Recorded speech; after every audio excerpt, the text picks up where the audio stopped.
The internet is full of bro science, fake knowledge, half information, or propaganda.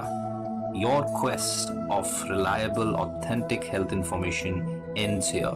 So subscribe this channel and hit the bell icon, and you never have to go anywhere else ever again. नमस्कार, आदाब, सत श्री अकाल दोस्तों। मैं हूं doctor Paramjit. आप देख रहे हैं डॉक्टर एजुकेशन। दोस्तों, अगर आप बार बार बीमार होते हैं तो आप सोचते होंगे कि भाई मैंने कौन से पाप किए हैं, मुझे क्यों ऐसा हो रहा है। बिल्कुल यही बात आज हम करेंगे आपसे कि what are the things which are making you sick again and again. What do you mean by a recurring illness. ऐसी कौन सी बीमारियां हैं जो रिकर होती हैं, बार बार आती हैं, और ऐसे क्या कारण हैं जिसके वजह से आपको बार बार बीमारियां हो रही हैं। Right, consider this that what are these recurring illnesses. We are not talking about chronic disease. Now, we are not talking about blood pressure, diabetes. We are not talking about chronic diseases, right? देखो, आपको अगर मोटापा है, आपको diabetes है, आपको blood pressure है, तो आपकी रिकरिंग डिजीजेस की रिस्क बढ़ सकता है। बट ये डायबिटीज़ और ये रिकरिंग डिजीज़ नहीं है, क्रोनिक डिजीज एक बार आ गई तो लंबे समय तक रहेगी।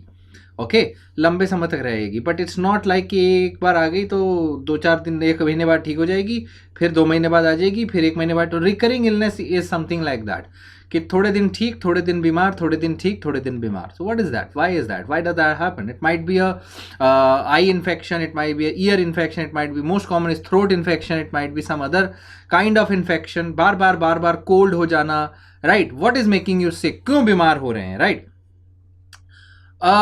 ऐसा है, वैसे तो बीमार तो सब होते हैं, ठीक है, लेकिन कुछ लोग होते हैं जो बार बार बीमार ही रहते हैं। यानी बीमार होते रहना ही उनकी जीवन का एक बहुत अहम एक हिस्सा हो जाता है।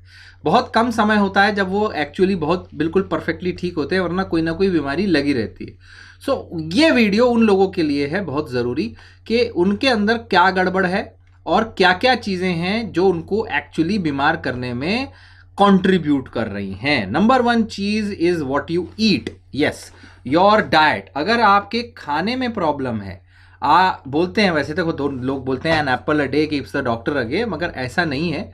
बेसिकली एक बैलेंस डाइट खाना बहुत ज़रूरी है। अगर आपकी डाइट में प्रोटीन कम है, विटामिन कम है, पानी कम है, कुछ भी कम है, तो यू विल हैव डिजीजेस। आपकी डिजीजेस, बीमार होने की टेंडेंसी बहुत ज़्यादा बढ़ जाएगी। अच्छा न्यूट्रिशन का मतलब होता है न्यूट्रिएंट्स, विटामिन्स, मिनरल्स, पानी, सारी चीज़ें सही मात्रा में होनी चाहिए। What do you want to eat? मोटे मोटे चार रूल याद रखिए। बहुत सारे फ्रूट्स एंड वेजिटेबल्स रोज़ खाइए, सलाद खाइए, पकी हुई सब्जियां खाइए, लीन प्रोटीन लीजिए इंस्टेड ऑफ फैटी प्रोटीन। यानी कि मीट, यानी कि रेड मीट की जगह अंडे खाइए प्रोटीन के लिए, या चिकन खाइए। अगर आप नॉन वेज हैं, वेज हैं तो टोफू लीजिए, या सोया लीजिए, या पनीर लीजिए, डबल टोन दूध लीजिए, या स्किम्ड मिल्क लीजिए, ऐसी चीज़ें। फैट, सोडियम और शुगर, ये 3 चीज़ें कम रखिए। यानी कि चर्बी, तला हुआ, सोडियम और शुगर, शक्कर और चीनी और नमक। उसके अलावा होल ग्रेन्स खाइए, ना कि रिफाइंड ग्रेन्स। रिफाइंड फूड नहीं खाइए। 4 बेसिक याद रख लेंगे तो बेस्ट हो जाएगा आपके। घर में पका के चीज़ें खाइए, बाहर से पैकेट में बंद चीज़ें मिनिमम, या ना खाएं तो बेहतर है। फिर what are the things which are causing you? एक तो आपका खाना, नंबर 2 है विटामिन डी। जी हाँ, डी, विटामिन डी धूप से। जी हाँ, बहुत लोग हैं जिनको विटामिन डी की कमी है, और ये स्टडीज़ में भी देखा गया है। Respiratory illnesses, vitamin D deficiency की वजह से इम्यून सिस्टम वीक हो जाता है, बार बार गला खराब होता है, बार बार बीमार होते हैं, इम्यून सिस्टम खराब होता है। विटामिन डी आपको धूप से मिलेगा, फैटी फिशेस से मिलेगा, एग योक से मिलेगा, मशरूम से मिलेगा, इन सब चीज़ों में। लेकिन सबसे ज़रूरी होता है आपका धूप। 15 मिनट आप अगर हर दूसरे दिन धूप में खड़े रहेंगे, मैक्सिमम अपनी बॉडी एक्सपोज करके, तो आपका बहुत बेस्ट हो जाएगा। डाइटरी सप्लीमेंट्स भी ले सकते हैं आप, जो कि बेस्ट होते हैं अगर आपके डेफिशिएंसी है उसको करेक्ट करने के लिए। डाइटरी सप्लीमेंट्स के लिए आप अपने डॉक्टर से बात करें किस डोज में आपको चाहिए। Third thing is dehydration. Yes, every tissue and organ in your body depends upon water. पानी नहीं तो कुछ नहीं, जल बिन जीवन पॉसिबल नहीं है। जल चाहिए आपको, नहीं तो आपके जो न्यूट्रिएंट्स हैं वो जाएंगे भी नहीं सही से, पौष्टिकता मिलेगी भी नहीं सही से, मॉइस्चर भी नहीं रहेगा, ड्राइनेस भी रहेगी, इचिंग भी होगी, इरिटेशन भी होगी, एलर्जी भी होगी, इन्फेक्शन भी होगा।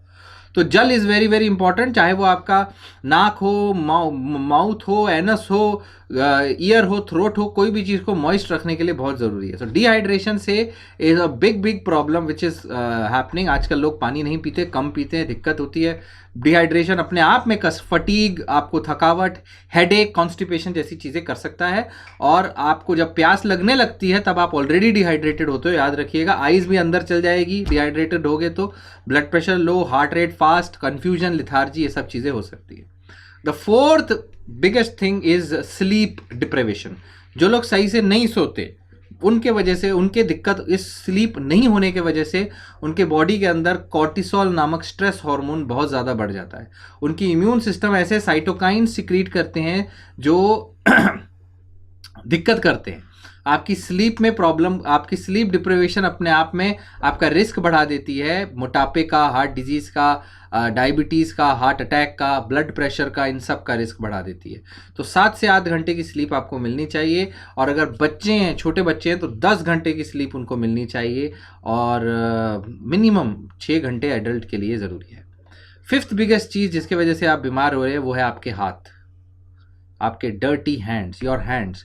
If your hands are dirty then it is, ये हाथ के वजह से ही मैक्सिमम लोगों को कोरोना हो जाता है, टाइफाइड हो जाता है, हाथ गंदे होके मुंह के आस लेके जाते हैं, बहुत सारी बीमारियां हो जाती हैं। Hand washing, simple hand washing, खाली पानी से भी और साबुन से भी आप 20 सेकंड तक करेंगे तो आपका पूरा हाथ जो है बढ़िया से सैनिटाइज हो जाएगा। कोरोना के ज़माने में आप सबको पता ही है को सैनिटाइज कैसे करना है हाथ को। तो हाथ सैनिटाइज करें, बहुत ज़रूरी है। कब करें? कुछ भी खाने से पहले, खाने के बाद, और खाना बनाने से पहले, बनाने के बाद। Before you are caring for a pet, कोई आप बीमार पर्सन के हाथ मिला है, बीमार के पास गए हो, जानवर के पास गए हो, कोई जख्म पे आपने हाथ लगाया है, बाथरूम यूज़ करने से पहले, बाद में, पहले नहीं बाद में, और डाइपर्स अगर चेंज कर रहे हैं, खांसी ज़ुकाम ब्लोइंग नोज़ कर रहे हैं तो उसके बाद में, गैराज वराज में काम कर रहे हैं उसके बाद में, ये सब ज़रूरी है। And the last thing, last तो नहीं है, एक और चीज़ जो बहुत इंपॉर्टेंट है वो है बैड ओरल हेल्थ। मुंह के अंदर अगर ओरल हेल्थ, ब्रश अगर आप दिन में 2 बार नहीं कर रहे हो, या सही से नहीं कर रहे हो, मुंह को क्लीन नहीं कर रहे हो, हर बार खाना खाने के बाद कुल्ला नहीं कर रहे हो, खाना जो है आपके दांतों के पीछे मसूड़ों में चिपका रह जाता है, तो आपकी बीमारियों के चांसेस बढ़ जाते हैं। हार्ट अटैक, स्ट्रोक भी हो सकता है इससे। जी हाँ, पुअर ओरल हेल्थ इसका भी रिस्क बढ़ाती है। और फीमेल्स में प्री मैच्योर बर्थ, बाद में लो बर्थ वेट बच्चे, या इवन सबसे बड़ी खतरनाक रिस्क एंडोकार्डाइटिस, हार्ट की अंदर इन्फ्लामेशन, इन्फेक्शन होने का रिस्क बढ़ जाता है। उसके बाद जो आता है रिस्क, क्यों आप बीमार हो रहे हैं, वो है आपके एक्चुअल इम्यून सिस्टम में प्रॉब्लम।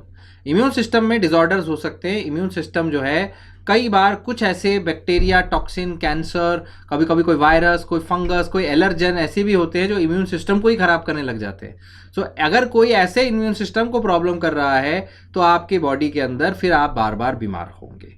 ऐसे कोई आपको फिर आपकी बॉडी के अंदर आपको इम्यून डेफिशिएंसी टाइप मिल जाएगी। ये एड्स में भी होता है, लेकिन एड्स में बहुत हैवी वाला होता है। यहाँ हम बात कर रहे हैं सब ऑप्टिमल इम्यून सिस्टम होना, जो कि आपके बॉडी के अंदर डेफिशिएंसीज की वजह से भी हो सकता है, मैल न्यूट्रिशन की वजह से भी हो सकता है, आपके बचपन से जेनेटिक इम्यून डिसऑर्डर भी हो सकता है, जेनेटिक रीज़न भी हो सकता है अपने आप में कि भाई आपके अंदर WBC काउंट, ल्यूकोपिनिया अपने आप जेनेटिक ही है, सबके अंदर ही कम रहता है, तो इन्फेक्शन हो जाता है।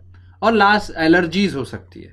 Allergy and last but not the allergy, मतलब if you have allergies, allergic tendency है आपको, तो एलर्जी की वजह से भी आपकी बॉडी में बार बार इन्फ्लामेशन होगा, इन्फेक्शन होगा, दिक्कतें होगी, बार बार आप बीमार होंगे, छींकें आएगी, अस्थमा जैसी प्रॉब्लम रहेगी, सिवियर आपकी एलर्जीज, जब भी एलर्जन आएगा आपको दिक्कत बढ़ जाएगी।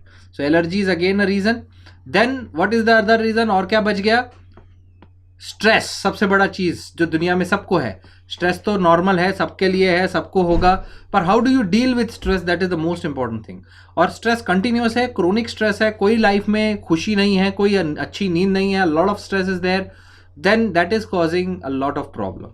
तो स्ट्रेस को कम करने के लिए आप अपने कंप्यूटर से थोड़ा ब्रेक लीजिए, न्यूज़ चैनल से ब्रेक लीजिए, घर परिवार के साथ टाइम बिताइए, योगा करिए, मेडिटेशन करिए, अपनी एक्सरसाइज करिए, कुछ enjoyment करिए, very very important to relax and spend time with yourself, with your body, with your life, with your wife, with your kids, with your family. Music, arts, meditation, इन पे ध्यान दीजिए. ये सारी चीज़ें करेंगे तो आप बीमार होना कम हो जाएंगे. So please do that. Thank you so much. Please share this video so that जिसको ज़रूरत है उसके काम आ सके. मैं हूँ डॉक्टर परमजीत, आप देख रहे हैं doctor education. Stay connected, stay healthy.